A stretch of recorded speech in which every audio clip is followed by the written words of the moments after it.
अब देखो अपन ये बिंदु देख रहे थे कि आमदनी वाला कि सुल्तान फिरोज शाह तुगलक पहला सल्तनतकालीन शासक था जिसके राज्य में आमदनी का ब्यौरा तैयार किया गया, नेशनल इनकम ज्ञात करी। ठीक है, और करी किसने? ख्वाजा हिसामुद्दीन, ठीक है, ने एक अनुमान के अनुसार फिरोज सरकार की वार्षिक आय कितनी? 6,75,00,000 टंका थी। जीतल नहीं, छजगानी नहीं, अद्दा नहीं, बिख नहीं, क्या? टंका। सबसे बड़ी मुद्रा यही थी उस समय, टंका। ठीक है, टंका। तो कितनी? 6.75 टंका। ठीक है, टंका। अब ये देखो 5, 6, 7 आ रहे कि नहीं आ रहे? तो ये ऐसे 6,75,00,000 तो करीबन करीबन 7 करोड़ इसको अपन को मोटा मोटा लगभग कितनी? 7 CR। 7 करोड़ क्या? रुपए नहीं, टंका। ठीक है, 7 करोड़ टंका की, जबकि अकेले सेना के मंत्री, सेना का मंत्री कौन? वजीर, है ना। सेना का अपन क्या बोलेंगे? दीवान-ए-अर्ज तो विभाग था, क्या? दीवान-ए-अर्ज तो क्या था? सैन्य विभाग था। और इसका जो हेड था उसका अपन क्या बोलते थे? आरिज-ए-मुमालिक, उस अपन सेना के हेड को बोलते थे। एक तो विभाग था और फिर विभाग का कोई व्यक्ति हेड भी तो करेगा, तो आरिज-ए-मुमालिक था। जिस सेना का मंत्री वजीर, जिसने अपना प्रारंभिक दौर सुल्तान मतलब फिरोज शाह तुगलक के एक दास के रूप में प्रारंभ किया था, गुलाम था, 1,80,000 में से एक था, दीवाने बंदगान का एक सदस्य था, के पास 13 करोड़ टंका धन दौलत थी। 13 करोड़ मतलब अभी अपने देखिए सुल्तान की खुद ही कितनी थी? करीबन 7 CR, 7 करोड़ टंका। और इस बशीर की कितनी है? कितनी? मतलब यूँ मान लो, अभी मैं 13 लिख देता हूँ, सॉरी, यूँ ये इसकी थी 7 करोड़ सुल्तान की, और इसकी हो गई 13 करोड़।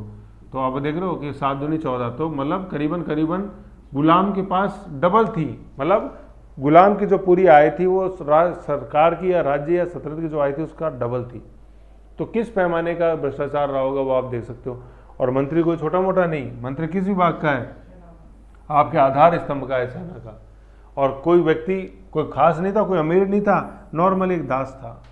तो आपको याद है अपन ने देखा था कि घोड़े को पास कराने के लिए किरानी को खुद सुल्तान ने 1 टंका रिश्वत दी थी।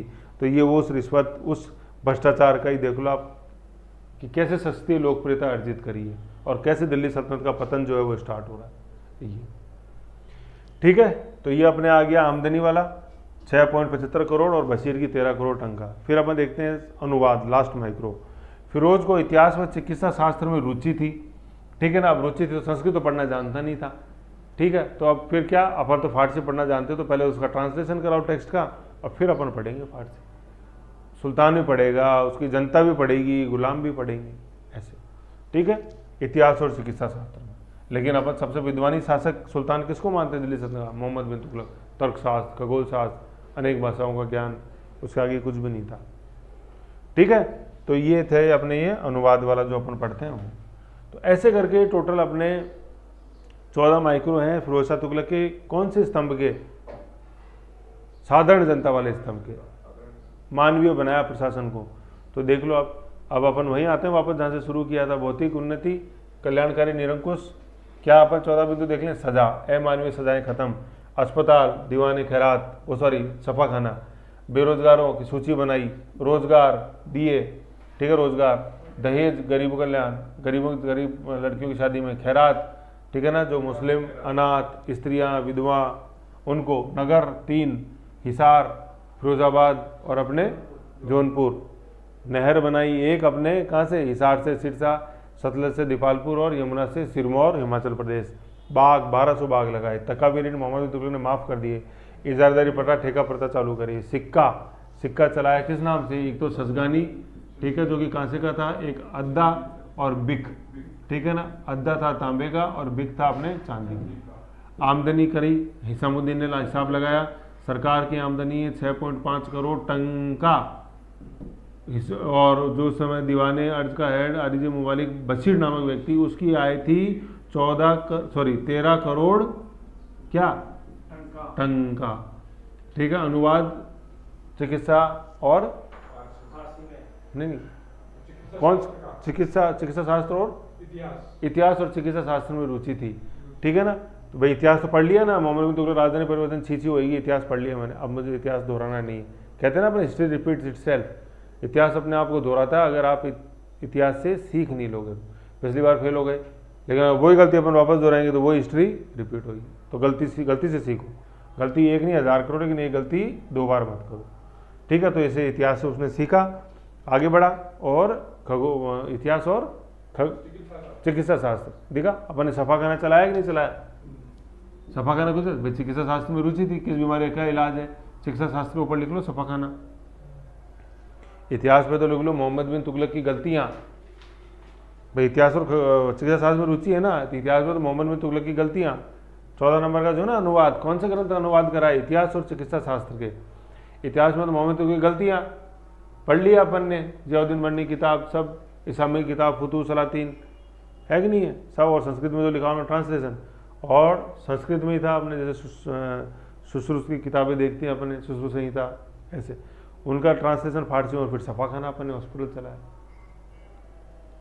ठीक है, ऐसे ही अनुवाद हुआ। तो ऐसे करके टोटल अपने 14 बिंदु हैं जो अपन को, जब भी आप अपन से पूछे जाता ना ये कि फिरोज शाह तुगलक ने आच्छादित कर दिया मोहम्मद बिन तुगलक को, है ना, overshadowed, Mohammad bin Tughlaq has been overshadowed by Firoz Shah Tughlaq, तो ये आएगा उसमें कि मोहम्मद बिन तुगलक इतना पॉपुलर नहीं हुआ जितना फिरोज शाह तुगलक हुआ, देख लो साहब इन कारण। फिर मोहम्मद बिन तुगलक की जो लोकप्रियता थी वो सस्ती थी, चीप पॉलिसी ऑफ अपीजमेंट या पॉलिसी ऑफ अपीजमेंट, तो इसका फिर आलोचनात्मक मूल्यांकन अपन देखते हैं। बशीर डबल आए उसकी सल्तनत से भी, समझ गए, ये चीज़ है। ओके, फिर इसके बाद नेक्स्ट अपन टॉपिक देखते हैं, साम्राज्य विस्तार के असफल प्रयास। है ही नहीं, हमें तो भौतिक उन्नति करनी, सेना से मतलब ही नहीं। सेना में देखा था पद प्रदेश प्रतिस्थापन, तो प्रदेश जीतने ही नहीं है। मोहम्मद बिन तुगलक के खोए हुए प्रदेशों को, मोहम्मद बिन तुगलक के खोए हुए प्रदेश, जैसे क्या खो गया था, अजी दक्कन खो गया था, बैमनी की स्थापना हो गई वहाँ पहले ही मोहम्मद तुगलक के समय। अजी विजयनगर खो गया, हमसे गया, अजी पांडे खो गया, अजी बंगाल गया, कुछ वापस नहीं पाए उसने। मोहम्मद बिन तुगलक के समय आज़ाद हो गए थे ना सभी को, वापस लाने के उद्देश्य से फिरोज ने बंगाल और सिंध पर सैनिक अभियान, मतलब खोए हुए प्रदेशों को वापस लाने के उद्देश्य से सिंध पर अभियान किया, किंतु वह क्या रहा, असफल रहा। ठीक है, सिंध बंगाल सब देखे थे अपन, मोहम्मद बिन तुगलक का मैंने मैप बनाया था, ऐसे बताया था, ये बंगाल, ये दक्षिण गया, ये बंगाल गया, ये सिंध गया, किधर किधर जाओगे, समझ गए। वह कांगड़ा के दुर्ग पर भी आक्रमण किया, किंतु सफलता नहीं मिली। कांगड़ा देखा ही अपन ने, गुरुकुल कांगड़ी मैंने बताया था, कुल्लू कांगड़ा बीच का प्रदेश, कराचिल, मोहम्मद बिन तुगलक कराचिल अभियान, चंगी लास्ट। अफीफ के अनुसार, ये अफीफ कौन सा, वही शमशेर सिराज अफीफ देखा था अपन ने, खुद नहीं तो बेटा, बेटा नहीं दामाद, दामाद नहीं गुलाम, वेतन बत्तो, शमशेर सिराज अफीफ तारीख फिरोज शाही। सिंध का अपन जो अभियान था कुव्यवस्थित, वो देखते हैं। अफीफ के अनुसार सल्तनत के इतिहास में सिंध का अभियान सबसे ज़्यादा कुव्यवस्थित सैनिक अभियान था। ये सिंध वही ठट्टा, मोहम्मद बिन तुगलक की मृत्यु कहाँ हुई थी, सिंध ठट्टा के अभियान के अंदर, और इसने भी सिंध अभियान किया और वो कुव्यवस्थित। अब कुव्यवस्थित कैसे होएगा, तुम्हारी सेना में सैनिक की जगह है कौन, पहले तो मुझे बता दो, गुलाम, जिनको कोई ट्रेनिंग कुछ नहीं मिली हुई है। तुम्हारे पास घोड़े कौन से हैं, वही जो खच्चर हैं वो घोड़े नहीं है, रिश्वत दे दे के उनको कैसे तैसे आप पैसे दिलवा रहे हो, देख लो। और तुम्हारा जो सेना मंत्री है उसकी आय कितनी है, राज्य की आय से डबल, तो वो भौतिक उन्नति पर ध्यान देगा, क्यों तुम्हारे सैनिक अभियानों में ध्यान देगा। वो आराम से बैठा बैठा इसी के अंदर बाग में जो फल लगे उनका आनंद ले रहा है। तुम जाना है सिंध में, तुम जाओ, मुझे मतलब नहीं, देख लो। तो अपने आप होगा क्यों व्यवस्थित। क्या था देखो, एक गया दूसरे को संभाल। सिंध सैनिकों द्वारा पीछा किया जाने पर यह कहावत प्रसिद्ध होगी। सिंध सैनिक मतलब ठट्टा पे अभियान किया, तो ठट्टा का भी तो राजा था कि नहीं था, उसने उसके सैनिक लगा दी फिरोज शाह तुगलक के पीछे, सिंध के राजा ने। द्वारा पीछा किए जाने पर यह कहावत सिद्ध हो गई। देख शेख प्रथा, है ना, शेख तो क्या होता है, जो अपन सूफी संत बोलते हैं वो, और प्रथा मतलब कि उनका जो आशीष था, आशीष बोल दो या दुराशीष बोल दो, जो लगती है तो फिर क्या असर होता है वो, है ना। तो शेख, देख शेख प्रथा, और शेख का नाम क्या था, सूफी इब्राहिम शाह आलम।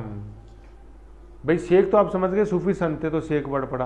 प्रथा का मतलब कि वो खुश होते तो आशीष देते थे, दुखी होते थे दुराशीष देते थे। हनूज दिल्ली दुरास, कौन, निजामुद्दीन औलिया, किसको बोला गुस्से में, गयासुद्दीन तुगलक को। खुश होकर नहीं बोला था, वो तो ध्यान में बैठे थे, बार बार बोला बंगाल जीत गया, क्यों नहीं आ रहे, क्यों नहीं आ रहे। ठीक है यार, तुम आ गए तो अब मैं बताया तो कहाँ जा रहे हो, दिल्ली नहीं पहुँच पाएगा, तुझे क्या पता, आ गया दिल्ली, वो देख वो रहा, अरे दिख तो मेरे को भी रहा है लेकिन पहुँच नहीं पाएगा। तो दुराशीष ऐसे ही है। तो देख शेख प्रथा, सूफी इब्राहिम शाह आलम का कमाल, एक तुगलक मर गया, दूसरे को जरा संभाल। एक तो गया, एक कौन गया, मोहम्मद बिन तुगलक जा चुका था, और दूसरे को जरा दूसरा कौन? फिरोज शाह तुगलक, FST। ठीक है, ये तो MBT तो पहले गया और ये फिरोज शाह तुगलक की अब बारी है। तो अपन को मैंने आपको बताया था फिरोज शाह तुगलक का काल कहां से शुरू होता है?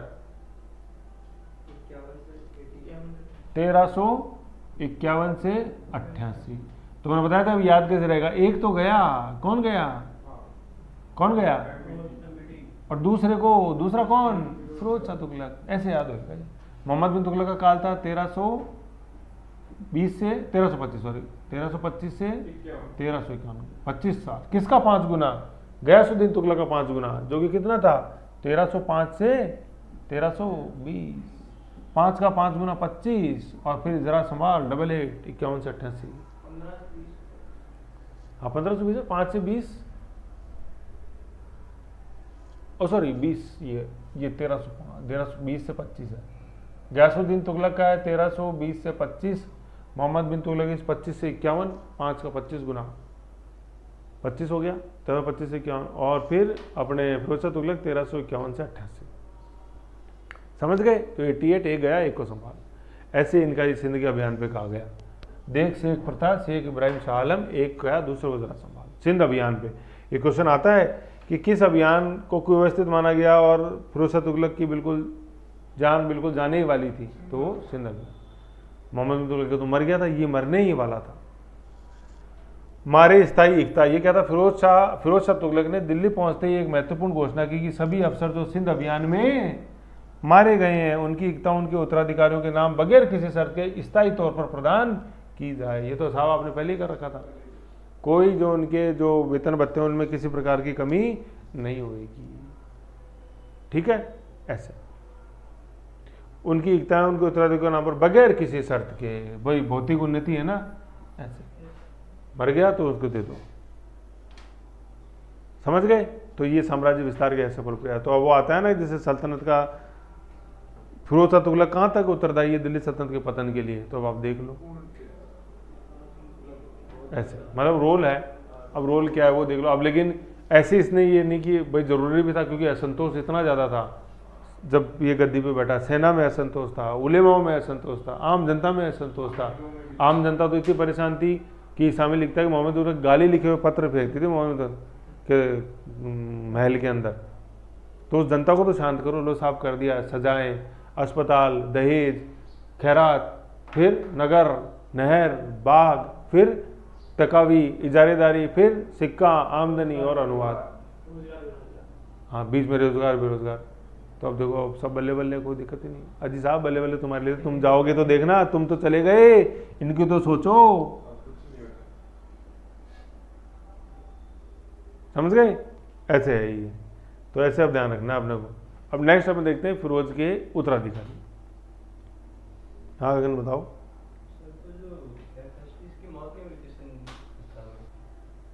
है ना, तो सिंध अभियान मतलब कुव्यवस्थित अभियान था, और सिंध अभियान के अंदर पूर्ण रूप से जैसे घायल, और फिर थोड़े दिनों बाद ही इसकी मृत्यु। ठीक है, ऐसे है। ओके, तो अब अपन पूरा फिरोज शाह तुगलक का आप आंसर लिख सकते हो पूरा बढ़िया से, सेना का, उलेमा का और आम जनता का। हर में अपन ने माइक्रो पूरा आपको मैंने बना के दिया है। हाँ मतलब अमीर वर्ग के, जैसे अब जैसे सेना का अपन ने ऐड देखा तो वो अमीर ही था ऐसे, तो वो सेना का भाग ही आ जाता। 3 स्तंभ याद रखो अपने, तो सेना, उलेमा और तीसरे नंबर पे आम जनता, साधारण। और ये मेंस का क्वेश्चन है, और ध्यान होना कुछ पीटी के टाइप, जैसे दीवाने, बंदगान, नहर है कि नहीं है, आमदनी, तो सारे सार्थक फैक्ट आपके पास ही है, उनका रिवीजन करो। अब नेक्स्ट अपन देखते हैं फिरोज शाह तुगलक के उत्तराधिकारी। भाई आप तो आए, सस्ती लोकप्रियता अर्जित कर गए, और कितने साल शासन भी कर लिया, 1351 से 88, कितने साल हुए? करीबन 38 साल आपने शासन कर लिया। अब आएंगे आपके कौन? उत्तराधिकारी। अब जी उनकी तो सोचो थोड़ा सा, ऐसे क्या करते हो फिरोज के उत्तराधिकारी। तो पहले तो क्या है देखो, मैंने इसके अंदर लिखा नहीं शायद, है ना। अब उत्तराधिकारी पहले तो आप यहाँ साइड में करके लिख लो। देखो जैसे गिन रहे हो आप, 1 2 3 4 5, है ना, 1 2 3 4 5, कोई हाँ ठीक है 5। अब देख लो, अब क्या है देखो, इसको नसरुद्दीन को तो छोड़ दो, यहाँ आगे लिखो, देखो इधर, मतलब यहाँ साइड में लिख लेना, एरो करके उधर ही लिखना। 6 साल और 5 शासक। 4 कर दो इसके अंदर ना, 5 मत करो, 4 कर दो, क्योंकि नासरुद्दीन को अपन अलग रखेंगे, वो ये 4। अगले 6 साल के अंदर 4 शासक आएंगे धड़ाधड़, है ना। आपने खुद ने कितने साल रूल किया था? 38 साल। 38 साल में 1 शासक था, और यहाँ पे 6 साल में कितने शासक हैं? 4। देख लो, ऑन एन एवरेज हर करीबन 1 साल 3 महीने के ऊपर नया शासक आया है कि नहीं है? हाँ बस वही तो ना, वो लाइन लगी गुलामों की, जैसे वसीर, शासक तो कोई आया नहीं। ऐसे अपन देखते हैं, ठीक है। अपन देखें फिरोज का उत्तराधिकारी, तो पहले अगले 6 साल ये अपन लेना, दिल्ली सल्तनत के पतन के लिए फिरोज कहाँ तक जिम्मेदार, आप देख लो उसके उत्तराधिकारी के लोग क्या छोड़ के गया। अगले 6 साल में 4 शासक आए धड़ाधड़। अब देखो तो नाम क्या है ना, ये है ना, तो यहाँ पे इंग्लिश में हिंदी में लिख लो तमस। अस्तो महासदगमय तमस पढ़ते हैं अपन, तय मय से सात्विक तमस, तमस अंधकार, है ना, तय मय से, तो ये TAMS याद रखना अपन को। तमस अंधकार बिल्कुल पसंद नहीं है तो नहीं कर दो, नहीं से ये आना जाएगा नासरुद्दीन, ऐसे याद रखना अपन को। तमस अस्तो माँ सदगमय, तमसो माँ ज्योतिर्गमय, तो तमस को हटाओ और ज्योति दो। तय मय से तमस, TAMS तमस है ना, तमस और N नो नासरुद्दीन, ठीक है। तो 30 से तो कौन है, देखो जो अगले शासक बनेंगे तुगलक शाह, देखो इधर एक बार, देखो इधर शक्तिमान, ये देखो तुगलक शाह, और फिर ये बनेगा गयासुद्दीन तुगलक द्वितीय के नाम से। भाई गयासुद्दीन तुगलक तो फर्स्ट बन गया था ना, हनूज दिल्ली दुरस्त निजामुद्दीन औलिया नहर जोना खान दक्षिण को कूद के दक्षिण में गया सबसे पहले, तो तुगलक शाह के नाम से गयासुद्दीन तुगलक द्वितीय बना। ये T आ गया तुगलक शाह। तो ए से है ये अबू बकर, कहा लिखा है, हाँ 3 शासक हो रहा है, जैसे अबू बकर आ गया, ये अबू बकर ए से। फिर M से है ये अपने मोहम्मद शाह, और S से है ये सिकंदर शाह। ये लोधी नहीं है, सिकंदर लोधी नहीं है, ये शाह है ना। तो आप देखोगे सबके ऊपर वर्ड आ रहा है शाह शाह शाह, आ रहा है कि नहीं आ रहा? ये T से है, T का नाम क्या है? तुगलक शाह। अबू बकर में नहीं आ रहा वैसे। फिर ए कौन है? अबू बकर, अबू बकर शाह बोल दो चाहे, कोई दिक्कत नहीं है। M में आ रहा है कौन? मोहम्मद शाह। S में आ रहा है कौन? सिकंदर शाह। ये लोधी नहीं है, कहीं आप सिकंदर लोधी चिपका दो, बैलो लोधी, सिकंदर लोधी, इब्राहिम लोधी, वो लोधी नहीं है, आगरा शहर वाला, वो अलग है, ठीक है। तो तमस में TAMS, और ये N आएगा ना, ये नासरुद्दीन महमूद तुगलक है, ठीक है। यूं, हाँ ठीक है। तो ऐसे अपन फिरोज के उत्तराधिकारी तमस अपन को याद रखना है, TAMS। अब आ जाओ, फिरोज का उत्तराधिकारी उसका पौत्र को खास नहीं, याद रखो, तुगलक शाह जो गयासुद्दीन तुगलक द्वितीय के नाम से गद्दी पर बैठा। अपने राज्यारोहण के 2 वर्ष के भीतर ही वह किनका शिकार हो गया? षड्यंत्र। और ये षड्यंत्र कौन कर रहा है? कौन? लिख लो यहाँ पे, गुलाम। मतलब गुलाम वंश वाले शासक मत कर देना कहीं, बेचारे वो तो गए कब्र में। ये गुलाम वही दीवाने बंदगान, 1,80,000, याद है? वसीर। तो ये षड्यंत्र कौन कर रहा है यहाँ पे? कॉन्स्पिरेसी, गुलाम। लिख लो इसके नीचे गुलाम। अभी गुलामी सिरदर्द बन गए इनके लिए, है ना। ये और कर लो, वो तो किन्नत थी। गुलाम बराबर शरीफ। देखो क्या है, परिस्थिति की जटिलता इसलिए और भी बढ़ गई कि अब फिरोज के कौन? गुलाम सत्ता के लिए चलने वाले इस खींचातान में शरीक हो गए और अपने मनचाहे आदमी को गद्दी पर बैठाने की कोशिश करने लगे। वही गुलाम जो कभी नीचे बैठता था, आज ये डिसाइड करने लग गया कि ऊपर कौन बैठेगा।